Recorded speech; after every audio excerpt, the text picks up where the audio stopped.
Hello, welcome to our YouTube channel learn is what. So हम लोगों ने major portion जो है नेचर ऑफ कॉन्ट्रैक्ट का पढ़ लिया है।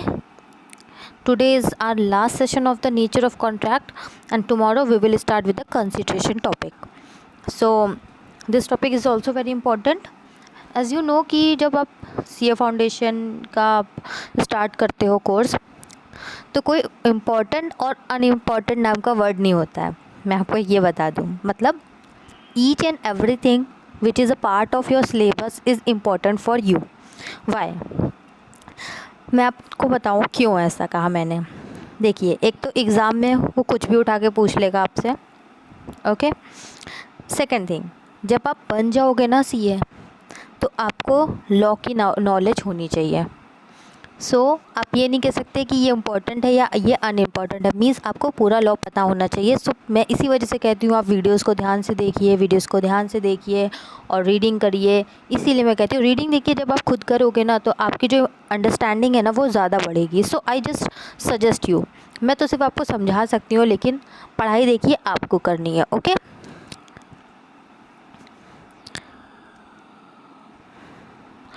सो now we are moving to communication of performance. What is communication of performance? देखिए, मैंने कम्युनिकेशन ऑफ ऑफर आपको बताया, कम्युनिकेशन ऑफ एक्सेप्टेंस आपको बताई। Now what is communication of performance? देखिए, एज रिगार्ड टू ऑफर हम पढ़ चुके हैं, एज रिगार्ड टू एक्सेप्टेंस हम पढ़ चुके हैं। एक्सेप्टेंस में भी दो तरह से होता है। ऑफर में कब होता है? When it comes to the knowledge of the person to whom it is made, मतलब जिसको जो ऑफ़र दिया गया है जब उसे पता चल जाता है तो कम्युनिकेशन ऑफ ऑफर कंप्लीट होता है।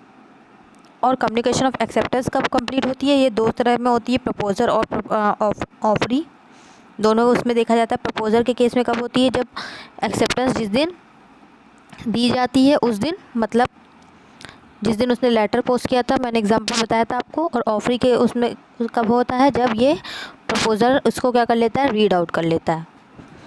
What is communication of performance? यहाँ पर ये क्या आया, देखिए कभी कभी क्या होता है कि मैंने आपको एक एग्जांपल दिया था शॉपकीपर वाला, कि जब शॉपकीपर के पास गुड्स आते हैं, गुड्स का ऑफ़र आया कि मुझे किसी कंपनी ने कहा कि मुझे ये गुड्स चाहिए, तो शॉपकीपर ने क्या किया? डायरेक्ट उसको डिलीवर कर दिया गुड्स को। तो ये हुई कम्युनिकेशन बाय कंडक्ट या बाय एक्ट। लेकिन कभी कभी जो सामने वाली कंपनी होती है या कोई भी होता है जिसने ऑफ़र दिया है, वो चाहता है कि आप ये गुड्स को डिलीवर करने के साथ साथ मुझे ये कम्युनिकेट भी करो, मीन्स मुझे ये बताओ भी कि आपने ये काम कर दिया है, एक्सेप्टेंस दे दी है। तो शॉपकीपर को यहाँ पर, जैसे मैं एग्जांपल लूँ इसी का, तो ये क्या करे? कॉल भी करके अगर बोल दे कि मैंने गुड्स डिलीवर कर दिए हैं, सो क्या हुआ? ये हुआ communication of performance. So this was the case.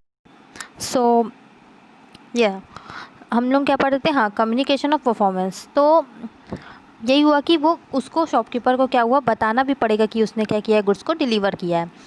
इसमें अब और क्या होता है कभी कभी कि communication of performance is also not necessary to execute. कैसे?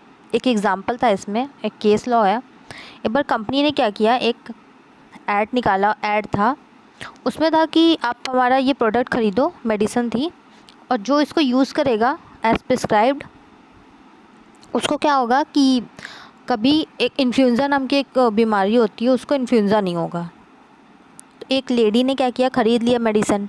लेडी ने मेडिसिन ख़रीदा, एडवर्टीज़मेंट इन्होंने पेपर में निकाला था, means offer open to all है ये, मतलब पब्लिक एट लास्ट।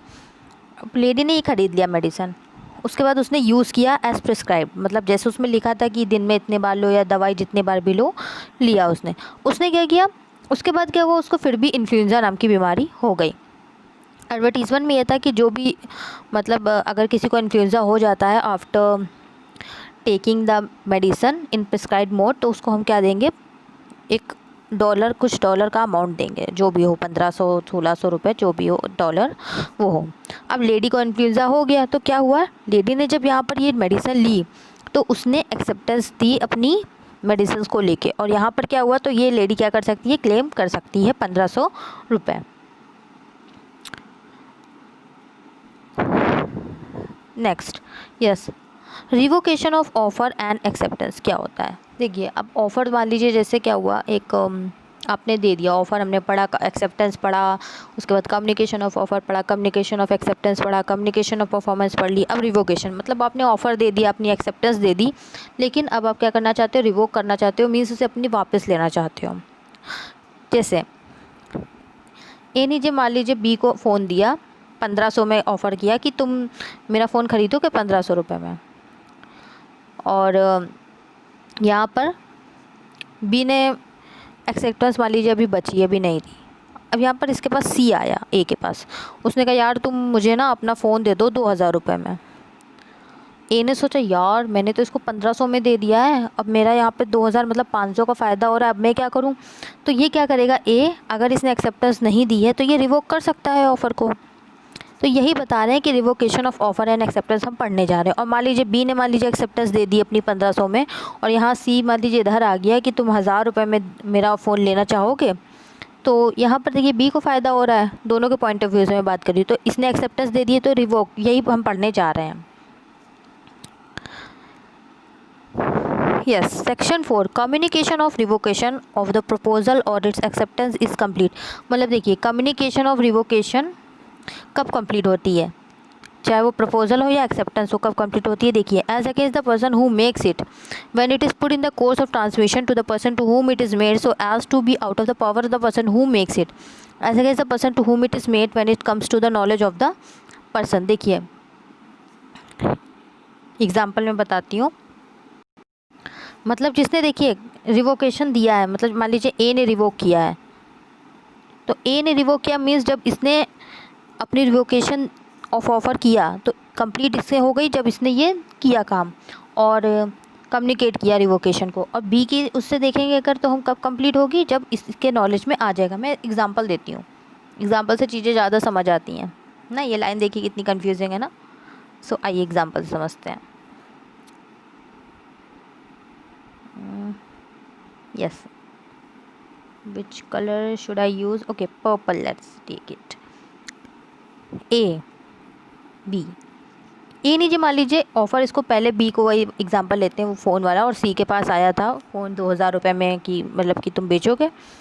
तो ए ने सोचा क्यों ना रिवोक कर दें ऑफ़र को, एक्सेप्टेंस वगैरह सब हो गई थी, रिवोक उसने सोचा क्यों ना कर दिया जाए। तो देखिए ए ने क्या किया, बी को टेलीग्राम के थ्रू या फैक्स के थ्रू या लेटर कोई भी पोस्ट करके थ्रू इसको कहा कि मैं ये अपना वापस ऑफ़र मैं वापस ले रहा हूँ।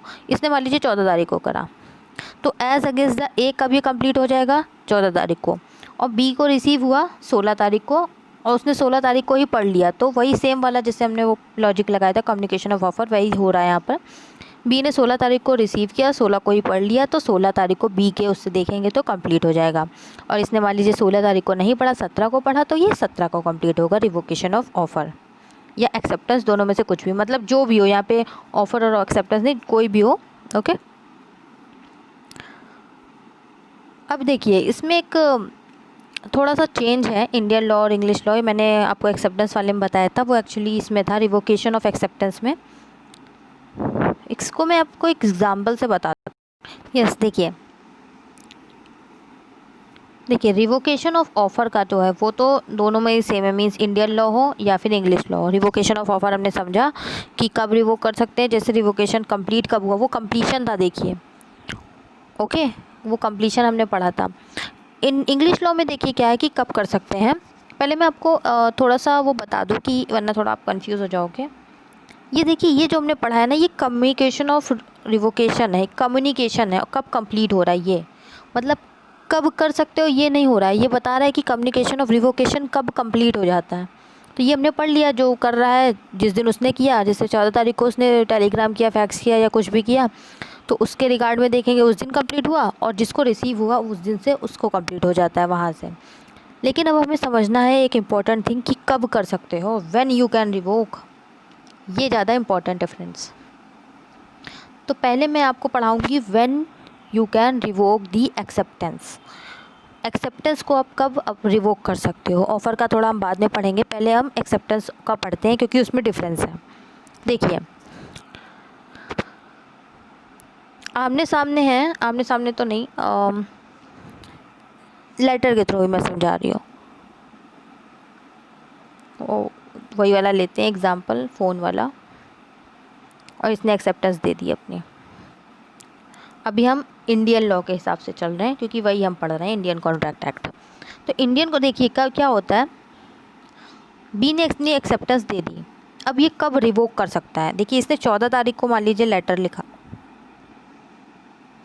अब ये लेटर रास्ते में था, ओके, अभी रास्ते में था, इसको तभी सोचा दिमाग में कि यार मैं 2000 का फ़ोन क्यों लूँ जब मुझे 1500 का फ़ोन मिल रहा है। तो इसने क्या किया, तुरंत टेलीफोन किया ए को और अपना मना कर दिया, तुरंत रिवोक कर दिया, मतलब अपनी एक्सेप्टेंस कि मैं तुम्हारे मतलब कि नई ऑफ़र एक्सेप्ट नहीं कर रहा हूँ, मुझे नहीं चाहिए। तो देखिए यहाँ इसके पास पहुँचा ही नहीं ना ए के पास अभी तक, तो ये बी के रिगार्ड से तो कंप्लीट ही नहीं हुई, ए के रिगार्ड से एक्सेप्टेंस तो कंप्लीट ही नहीं हुई, तो ये बी के रिगार्ड से एक्सेप्टेंस कंप्लीट ही नहीं हुई, तो इसने रिवोक कर दिया। तो यही है, कब कर सकता है रिवोक, इंडियन लॉ के अकॉर्डिंग, जब इसके ए से पहुंचने से पहले ही वो रिवोक कर दे तो रिवोकेशन वो कर सकता है। इंग्लिश लॉ में देखिए क्या होता है, इंग्लिश लॉ में क्या है कि जैसे इसने अपने ये पोस्ट कर दिया ना लेटर 14 तारीख को, अब नहीं कर सकता ये, यही डिफरेंस है दोनों में। मतलब इसने अपनी एक्सेप्टेंस दे दी, अब ये नहीं कर सकता, जैसे इसने एक्सेप्टेंस दे दी अपनी, तुरंत कॉन्ट्रैक्ट कन्वर्ट, तुरंत कॉन्ट्रैक्ट बन गया, ओके। और इंडियन लॉ में क्या है, कॉन्ट्रैक्ट कब बनेगा, जब ए के पास नॉलेज में आई, क्योंकि हमने एक्सेप्टेंस पढ़ा था, कम्युनिकेशन ऑफ एक्सेप्टेंस कब कंप्लीट होती है, तो वो सारा लॉजिक लगा के ये हुआ है, ओके। सो यहाँ थोड़ा सा माइनर सा डिफरेंस है। और अब मैं आपको बताती हूँ कि रिवोकेशन ऑफ ऑफ़र आप कब कर सकते हो।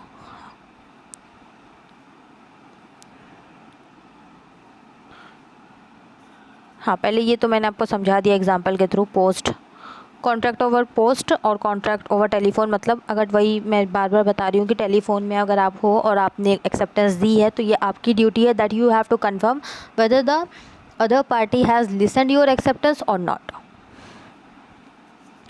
यस,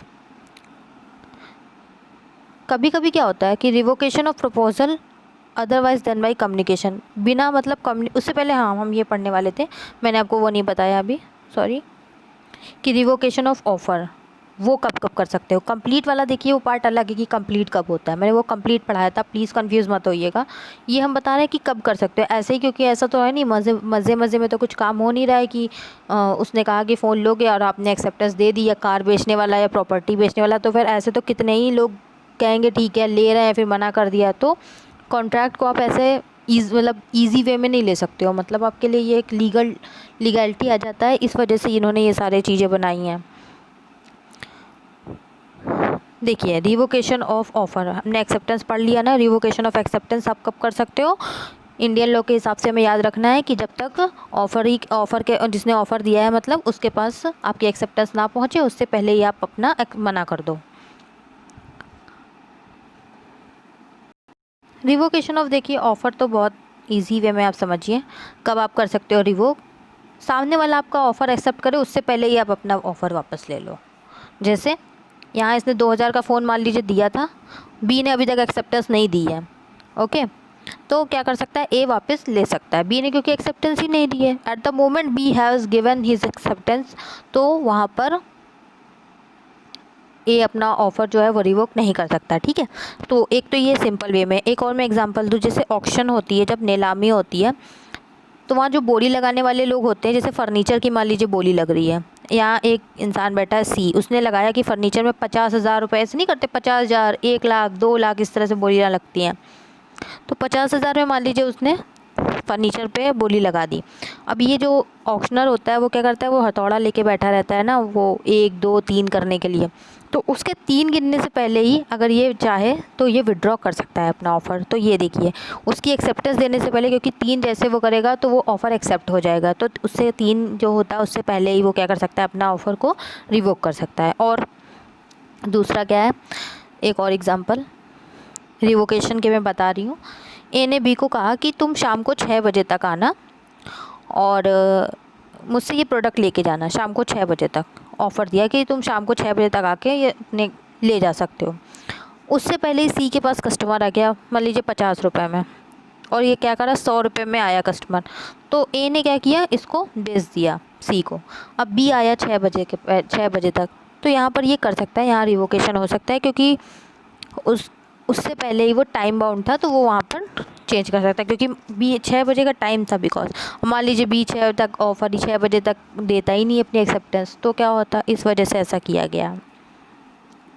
आई होप रिवोकेशन आपको समझ आ गया होगा कि जब तक सामने वाला एक्सेप्टेंस ना दे, जैसे ही एक्सेप्टेंस दे दी सामने वाले ने, तो आप कुछ नहीं कर सकते, आप अपना ऑफ़र रिवोक नहीं कर सकते हो। हाँ, अब ये देखिए, कभी कभी क्या होता है कि रिवोकेशन, कुछ सर्कमस्टांसेस ऐसी आ जाती हैं कि ऑफ़र का रिवोकेशन या एक्सेप्टेंस का रिवोकेशन हो जाता है। कैसे, आइए पढ़ते हैं। Modes of revocation of offer by notice of revocation. आप पहले वो तो सबसे पहला तो वही है कि नोटिस दे दो, मतलब सामने वाले को आपने ऑफ़र दिया, उसने एक्सेप्टेंस देने से पहले ही आपको दिमाग में आया कि अरे मैं इसको नहीं देना चाहता ऑफ़र, तो क्या करो, आप पहले नोटिस दे दो कि मैं ऑफ़र अपना रिवोक कर रहा हूँ। दूसरा, बाय लैप्स ऑफ टाइम, जैसे वही एग्जांपल 6 बजे वाला था कि 6 बजे तक तुम आके ले जाना। अब 6 के बाद वो मान लीजिए 7 बजे आया, तो वो 7 बजे आके आया तो आप किसी और को बेच सकते हो फिर, ओके। या फिर दूसरा एक एग्जांपल लेते हैं कि ए ने बी से कहा कि तुम 7 दिन के अंदर अंदर मुझे बता देना तुम मेरा घर खरीदोगे या नहीं खरीदोगे। बी ने 7 दिन तक कुछ नहीं करा, तो ऑफ़र अपने आप से लैप्स हो गया यहाँ पर, है ना। 7 दिन तक उसने एक्सेप्टेंस नहीं दी। By non fulfilment of prescribe condition, yes, ये देखिए क्या है, कोई कंडीशन आपने अटैच करी थी ऑफ़र के साथ कि अगर तुम मेरा मोबाइल ख़रीदोगे तो तुम मुझे 2,000 रुपये ना कैश में देना। अब बी ने क्या किया, 2,000 रुपये कैश में दिए नहीं, अकाउंट में ट्रांसफ़र करी, पेटीएम कर दिए, गूगल पे कर दिया, तो यहाँ पर भी क्या हुआ, रिवोकेट ऑफ़र जो है वो रिवोकेट हो जाएगा। या फिर 2,000 की जगह उसने 1,500 दिए, ठीक है। सो ये वाली से सारी चीज़ें हैं। अब नेक्स्ट क्या है, बाय डेथ और इंसैनिटी। अब ए मान लीजिए बी के साथ कॉन्ट्रैक्ट करा था कि मैं तुम्हारे ये कोई कंपनी थी या स्टूडियो कह सकते हैं, कि मैं तुम्हारे स्टूडियो में आके परफॉर्म करूँगा। अब ए की डेथ हो गई, तो जब ए नहीं रहा तो परफॉर्म करेगा, या फिर ए का मानसिक संतुलन ठीक नहीं रहा, ओके। सो खुद ऑफ़र रिवोक हो गया। बाय काउंटर ऑफ़र मीन्स ए ने कुछ कहा बी से कि तुम मेरा घर कितना चाहोगे, 2 लाख रुपए में। बी ने कहा नहीं, मैं 2 लाख में नहीं 1.5 लाख में ख़रीदूँगा। तो देखिए ये अपने आप 2 लाख वाला जो है ऑफ़र क्या हुआ, ख़त्म हो गया, क्योंकि ये काउंटर ऑफ़र में कन्वर्ट हो गया। अगर आपने मेरी क्लासेस देखी हैं तो आपको पता होगा काउंटर ऑफ़र क्या होता है, मैंने अच्छे से एग्जाम्पल के साथ आपको एक्सप्लेन किया है, इसीलिए मैं सीरीज़ में ला रही हूँ classes, okay. By non acceptance of the offer according to the prescribed और यूजुअल मोड। हाँ, वही चीज़ आ रही है कि आपने by non acceptance of the, मतलब कि देखिए ए ने कहा था बी से कि तुम मेरा 2,000 में मोबाइल ख़रीदना चाहोगे और तुम मुझे एक्सेप्टेंस बाई मेल देना, ईमेल मतलब, इसने क्या किया, मैसेज कर दिया, तो यहाँ पर भी रिवोक हो जाएगा ऑफ़र। जो मोड दिया गया है वो हम पहले भी पढ़ चुके हैं, उसी मोड से आपको अपनी एक्सेप्टेंस देनी है। वो हमने एलिमेंट्स, वैलिड एसेंशियल एलिमेंट्स में भी ये बात पढ़ी हुई है। या बाय सब्सिक्वेंट इलीगलिटी मीन्स कोई ऑफ़र पहले लीगल था, बाद में क्या हुआ, इलीगल हो गया। So this is all about the nature of the contract. ये आप अच्छे से गो थ्रू करिए, क्योंकि ये बेस है, इसमें सारी देखिए लीगल एलिमेंट्स हैं, सारे डेफिनेशंस हैं, काइंड्स हैं, तो आपको अच्छे से पता होना चाहिए सारा चीज़। अब नेक्स्ट हम मूव करेंगे कंसिडरेशन। व्हाट इज़ कंसिडरेशन, छोटा सा टॉपिक है, 2 पार्ट में ख़त्म हो जाएगा। हाँ, so till then you revise and best of luck.